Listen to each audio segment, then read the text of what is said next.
दरअसल प्रधानमंत्री मोदी को कांग्रेस पर यह हमला करने का मौका राहुल गांधी के एक बयान से मिला जो उन्होंने 6 अप्रैल को तेलंगाना की चुनावी सभा में दिया। पहले वो बयान सुनिए कि राहुल गांधी ने आखिरकार कहा क्या था।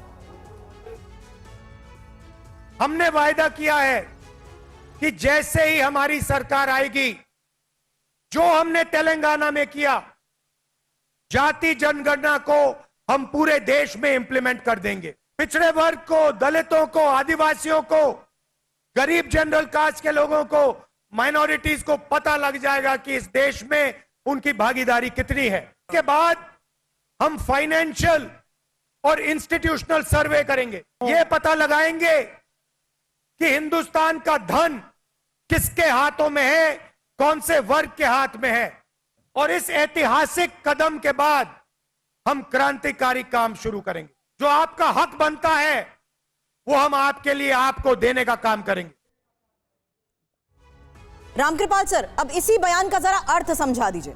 जी नहीं, मैं ये देखिए, सीधा सीधा उनका बयान यही है। हाँ। जो रसिया में क्रांति हुई थी, जो कम्युनिस्ट क्रांतियां हुई थी, उसमें यही था कि संपदा का पुनर्वितरण होगा और उसके बाद, इसीलिए वो फेल हुई, क्योंकि उन क्रांतियों में कहीं भी ये नहीं था कि वेल्थ क्रिएट करके हम इनइक्वालिटी को दूर करेंगे।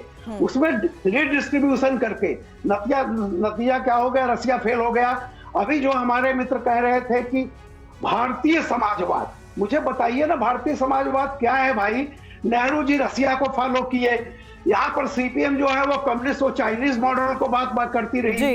लोहिया जी थे जो भारतीय मॉडल की बात कर रहे थे, तो ये तो कांग्रेस ने कभी उसको माना नहीं। और इंदिरा जी ने कहा था, जाति पर न पात पर, इंदिरा की बात पर मोहर लगेगी हाथ पर। आप वहां से 90 डिग्री एकदम टर्न ले रहे हैं। तो जब आप कहीं न कहीं चिंगारी छोड़ेंगे तो धुआं निकलेगा। वो तिल का तार कोई बनाएगा, तिल तो आप ही ने रखा ना। ठीक है, मतलब ये मुद्दा खुद ही दिया गया है, पॉलिटिकल पार्टीज ने ये जो बहस का मुद्दा है ये खुद ही दिया है। लेकिन इस बीच देखिए, मैं मेहरुद्दीन साहब आपका रुख करूं उससे पहले बता देते हैं, प्रधानमंत्री मोदी के बयान पर ओवैसी ने भी जवाब दिया। असदुद्दीन ओवैसी ने इस पूरे मामले पर कहा है कि मुस्लिमों के बच्चे पर प्रधानमंत्री मोदी झूठ बोल रहे हैं, ये उनकी पुरानी आदत है। ओवैसी ने ये कहते हुए हमला बोला है, हमारी बेटियों का फर्टिलिटी रेट कम है। अब ये कहने की क्या नौबत आन पड़ी कि फर्टिलिटी रेट कम है? मेहरुद्दीन साहब,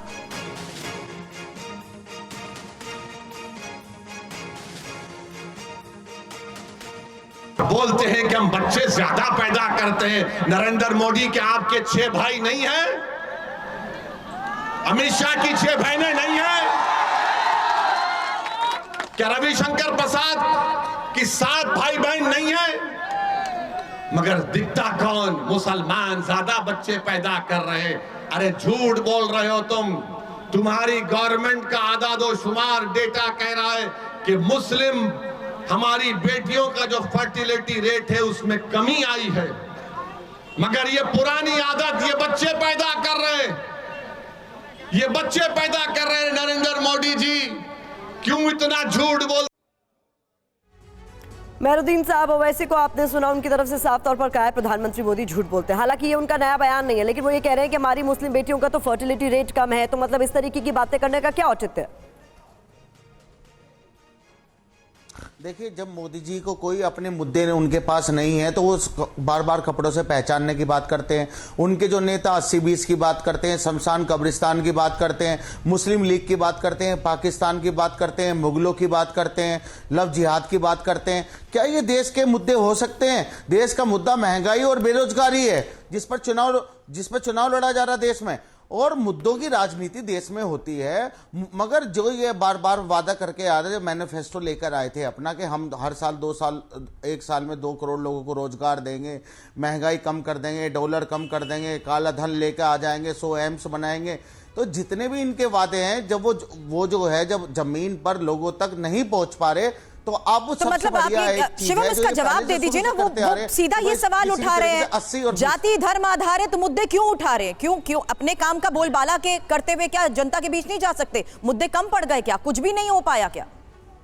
पिछले 4 महीने में आपने देखा होगा कि मेरे देश के प्रधानमंत्री, मेरे देश के गृह मंत्री, प्रधानमंत्री जिस भी रैली में गए, किसी भी न्यूज चैनल के कॉन्क्लेव में गए, हमने सिर्फ अपनी गारंटी पर बात की, हमने एम्स पर बात की, हमने IIT, IIIT पर बात की, हमने इस देश में रोजगार पर बात की। लेकिन अगर आप मैनिफेस्टो में कोई लाइन डालकर किसी पर्टिकुलर कम्युनिटी को अपीज करना चाहते हो, अगर आप किसी कम्युनिटी को असिस्टेंस देना चाहते हो कि वेल्थ रिडिस्ट्रीब्यूशन में एक जगह से दूसरी जगह जाएगी, अगर एक पर्टिकुलर कम्युनिटी को, पर्टिकुलर एक बोर्ड को आप लुटियंस दिल्ली की 123 प्रॉपर्टीज दे दोगे, अगर आप इस तरह की बातें करेंगे, अगर सिद्धारमैया कहेंगे कि मैं वेल्थ रीडिस्ट्रीब्यूट करूंगा मुस्लिम्स में टू बी प्रिसाइज, तो माफ कीजिए आप बचकर नहीं जा सकते। नहीं शिवम, लेकिन ये काम क्या केवल कांग्रेस पार्टी कर रही है? कांग्रेस से तो मैं जवाब चाहूंगी, लेकिन ये काम क्या कांग्रेस पार्टी कर रही है? 2017 में कब्रिस्तान शमशान, 2019 में कपड़ों से पहचान और 2024 के बयान तो अब अभी आप सुन ही रहे। तो अगर कब्रिस्तान के लिए जमीन अलॉट होगी और वहां पर दिया जाएगा तो आप कहते हैं कि हम उसको उठाए ना? अगर आपको लगता है कि आज अगर इस तरह की बातें कांग्रेस करती है, मैनिफेस्टो में लिखती है, तो हम उसको उठाए ना? अगर वेल्थ रिडिस्ट्रीब्यूशन की बात कांग्रेस करती है तो हम उसको उठाए ना? हम बिल्कुल उठाएंगे। आप मत लिखिए मैनिफेस्टो में, कौन उठाएगा? अगर आपने 1936 का मैनिफेस्टो मुस्लिम लीग का कॉपी नहीं किया होता तो उस बात पर सवाल जवाब क्या होता है। देश के मुद्दे मंदिर मस्जिद हो सकते हैं? अरे शिवम भाई मैं आपसे एक सवाल पूछ रहा हूं, क्या देश के मुद्दे हिंदू मुसलमान हो सकते हैं? अरे सुनिए, प्रधानमंत्री जो हैं वो देश के प्रधानमंत्री हैं या हिंदुओं के प्रधानमंत्री हैं? पहले ये बताइए, प्रधानमंत्री को शोभा देती है ऐसी भाषा? अरे पहले देश के एक पहले ऐसे प्रधानमंत्री हैं जिनके मुंह से ऐसे अल्फाज निकल रहे हैं, वो मुसलमानों को घुसपैठिया बता रहे हैं। शर्म आनी चाहिए उनको। और चुनाव आयोग खामोश बैठा है। अरे चुनाव आयोग क्या कर रहा है? हमारा चुनाव आयोग क्यों नहीं कार्रवाई कर रहा? पूरे देश के ताने बाने को खराब करना चाहते हैं मोदी जी। नहीं चलेगा। ठीक है, अब रुक जाइए, अब आप वरुण जी जवाब दे दे तो बेहतर होगा। ठीक है प्रतिमा जी, स्त्री धन की बात की, मंगलसूत्र की प्रधानमंत्री जी ने। हिंदू लॉ में एक होता है स्त्री धन, आप भी जानते हो, सब जानते। घर में स्त्रियां अपना 10,000, 20,000, 50,000, मिडिल क्लास की बात कर रहा हूँ, पूंजीपतियों की बात नहीं कर रहा हूँ, जिसमें ये कहने पहला अधिकार पूंजीपतियों का, आम आदमी का नहीं। तो स्त्री धन को लूटा किसने? नोटबंदी से इन लोगों ने।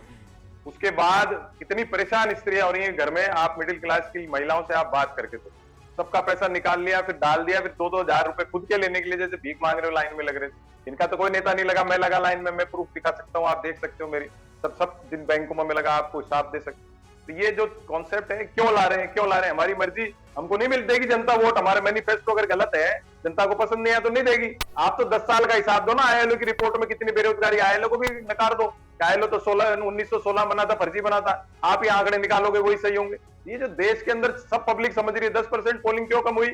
इसलिए कम हुई कि लोग इनके पाखंड से, मक्कारीकरण से उदासीन हो गए। और अब ये आप मुझे बताइए, नहीं घबरा रहे थे तो क्यों जा रहे हैं चुनाव आयोग के बाद कि समय बढ़ाएं? समय बढ़ा सकता है एक फेज में कितना, दूसरे फेज नहीं, वो तो उनका ये तर्क है ना कि मौसम और गर्मी को देखते हुए जो हालात हैं, उस आधार पर वो कहना चाहते हैं कि जनता बाहर निकलने से परहेज ना करे, इसलिए थोड़ा शाम के वक्त टाइमिंग बढ़ा दिया जाए।